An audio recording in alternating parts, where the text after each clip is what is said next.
नमस्कार, आप देख रहे हैं कैपिटल टीवी। मैं आपके साथ रोहित। आगामी लोकसभा चुनाव से पहले ही इंडिया गठबंधन का भविष्य साफ दिख रहा है।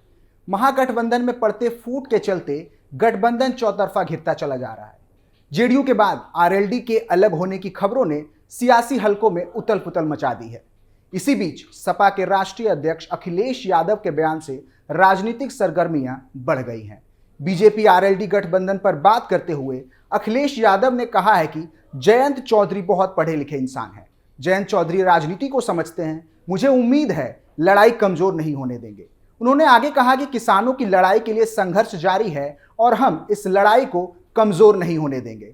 इससे पहले सपा के महासचिव शिवपाल यादव ने भी बड़ा दावा करते हुए इन अटकलों को सिरे से नकार दिया और बीजेपी पर आरोप लगाते हुए कहा कि आरएलडी के साथ अपने महागठबंधन की फर्जी अफवाह बीजेपी फैला रही है। इस बात में कोई सच्चाई नहीं।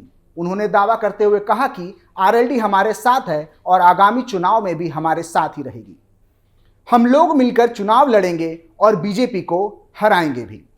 हालांकि अभी तक इस बात की कोई आधिकारिक पुष्टि नहीं हुई है, लेकिन सियासी बुद्धिजीवियों का कहना है कि आरएलडी नेतृत्व ने अभी तक ना तो इनकार किया है और ना ही इकरार। इसी कारण चर्चाओं का बाजार गर्म है। खैर, अब आगे क्या होगा वो तो जयंत ही जाने, मगर कुछ सियासी दिग्गजों का मानना है कि आरएलडी के मुखिया की बीजेपी से डील पक्की हो गई है। खबर है कि बीजेपी की ओर से जयंत चौधरी को पश्चिमी यूपी की 4 लोकसभा सीटों का ऑफर दिया गया है। इन खबरों के बीच केंद्रीय मंत्री और अपना दल की अध्यक्ष अनुप्रिया पटेल ने जयंत चौधरी का एनडीए में स्वागत किया है। केंद्रीय मंत्री अनुप्रिया पटेल ने कहा है कि मैंने मीडिया रिपोर्ट पढ़ी जिसमें कहा गया है कि आरएलडी एनडीए परिवार में शामिल होने जा रही है। मैं अपनी पार्टी की ओर से उनका स्वागत करती हूं। उन्होंने आगे कहा कि मुझे आरएलडी और बीजेपी के बीच सीटों के बंटवारे के बारे में जानकारी नहीं है। मैं किसी भी पार्टी का एनडीए में शामिल होने का स्वागत करूंगी ताकि एनडीए मजबूत हो। वहीं डिंपल यादव ने भी इस पर प्रतिक्रिया दी है। उन्होंने कहा है कि जयंत जी के साथ सीट की घोषणाएं की जा चुकी हैं और मेरा मानना है कि हमारा तालमेल अच्छा है। अगर तालमेल बिगड़ा है तो इसकी कोई बड़ी वजह हो सकती है। समाजवादी पार्टी के प्रदेश अध्यक्ष नरेश उत्तम पटेल ने भी इस पर टिप्पणी करते हुए कहा है कि आरएलडी और सपा का गठबंधन अटूट है। गठबंधन को लेकर ये सब अफवाहें हैं। हमारा उनका विचार मिलता है। हमें पूरा भरोसा है हम सब मिलकर चुनाव लड़ेंगे। बीजेपी के पास तोड़ने फोड़ने और अफवाह फैलाने के अलावा कुछ नहीं बचा है। सपा विधायक मनोज पांडे ने कहा है कि यह बीजेपी की उड़ाई अफवाह है, इसमें कोई सच्चाई नहीं। हमारा अलायंस इंटैक्ट है और रहेगा। चुनाव के पहले बातचीतों का दौर चलता रहता है, लेकिन इसमें कोई दो राय नहीं कि वह हमसे अलग नहीं होंगे। इस बीच आरएलडी के गठबंधन पर योगी सरकार में मंत्री सुरेश खन्ना ने कहा है कि उन्हें मालूम है उन्हें कुछ नहीं मिलने वाला। इस बार सभी 80 सीटें बीजेपी जीतने वाली है। बता दें कि पश्चिमी यूपी को जाट और मुस्लिम बाहुल्य इलाका माना जाता है। यहां लोकसभा की कुल 27 सीटें हैं और 2019 के चुनाव में बीजेपी ने 19 सीटों पर जीत हासिल की थी, जबकि 8 सीटों पर महागठबंधन ने कब्जा किया था। इनमें 4 सपा और 4 बसपा के खाते में आई थी, लेकिन आरएलडी को किसी सीट पर जीत नसीब नहीं हुई। यहां तक कि जयंत को पश्चिमी यूपी में जाट समाज का भी साथ नहीं मिला। यही नहीं, 2014 के चुनाव में भी जयंत को निराशा हाथ लगी और एक भी सीट नहीं मिल पाई।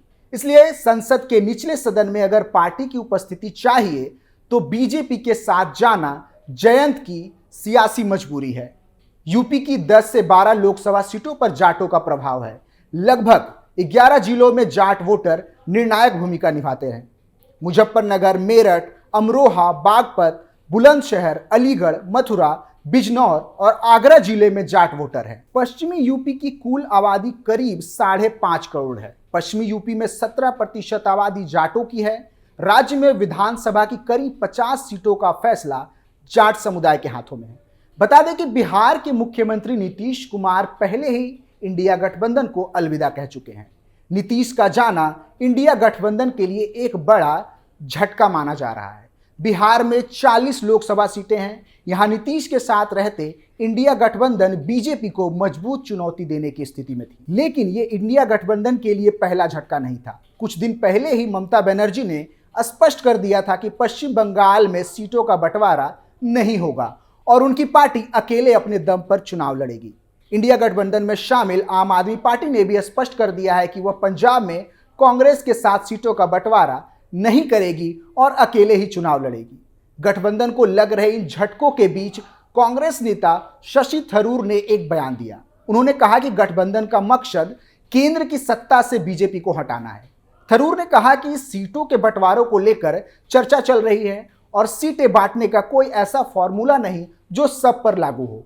हर राज्य में सीटों का बंटवारा अलग अलग तरह से होगा। विधानसभा चुनाव के आंकड़ों पर नजर डालें तो 2002 में आरएलडी बीजेपी के साथ 38 सीटों पर चुनावी मैदान में उतरी और 14 पर जीत हासिल की। साल 2007 में आरएलडी अकेले चुनाव लड़ी और केवल 10 पर जीत हासिल कर सकी। इनका कुल वोट प्रतिशत 3.70 रहा। साल 2012 में आरएलडी कांग्रेस के साथ 46 सीटों पर चुनाव लड़ी और 9 पर जीती। उस चुनाव में आरएलडी को कुल 2.33% वोट मिले। फिर साल 2017 में आरएलडी अकेले चुनाव लड़ी और 277 सीटों पर उम्मीदवार उतारकर उसे निराशा हाथ लगी। वोट प्रतिशत की बात करें तो 1.78% उनका वोट रहा। 2022 में आरएलडी सपा के साथ चुनाव लड़ी और 8 सीटों पर सफलता हासिल की। इसके अलावा लोकसभा चुनाव की बात करें तो साल 2009 में आरएलडी ने बीजेपी के साथ 7 सीटों पर इलेक्शन लड़ा और 1% वोट के साथ 5 सीटों पर जीत हासिल की। 2014 का चुनाव आरएलडी ने कांग्रेस के साथ लड़ा। 8 सीटों पर चुनाव लड़ने वाली आरएलडी का वोट प्रतिशत 0.50 रहा। साल 2019 में आरएलडी ने बसपा सपा के साथ 3 सीटों पर लोकसभा चुनाव लड़ा, जहां उन्हें एक भी लोकसभा सीट नहीं मिली। लोकसभा और विधानसभा के आंकड़े बताते हैं कि आरएलडी ने बीजेपी के साथ गठबंधन में अच्छा प्रदर्शन किया है। हालांकि आरएलडी एनडीए गठबंधन को लेकर जयंत चौधरी का अभी कोई आधिकारिक बयान सामने नहीं आया है। आरएलडी नेताओं की माने तो बीजेपी ने पहले भी जयंत चौधरी को ऑफर दिया है। आरएलडी नेताओं ने साफ कर दिया है कि इसका फैसला जयंत चौधरी लेंगे। बता दें कि लोकसभा चुनाव 2024 के लिए यूपी में समाजवादी पार्टी और आरएलडी इंडिया गठबंधन का हिस्सा है। सपा आरएलडी के बीच 7 सीटों पर सहमति बन गई है, लेकिन आरएलडी ने अपने उम्मीदवारों के नाम का ऐलान नहीं किया है। वहीं सपा ने 16 सीटों पर अपने उम्मीदवारों के नाम का ऐलान कर दिया है। अब यह देखना दिलचस्प होगा कि आरएलडी के अलायंस का ऊंट किस करवट बैठेगा और वह किसकी उम्मीद पर खरा उतरेगा। आप देख रहे थे कैपिटल टीवी की स्पेशल स्टोरीज। फिलहाल के लिए इतना ही। नमस्कार।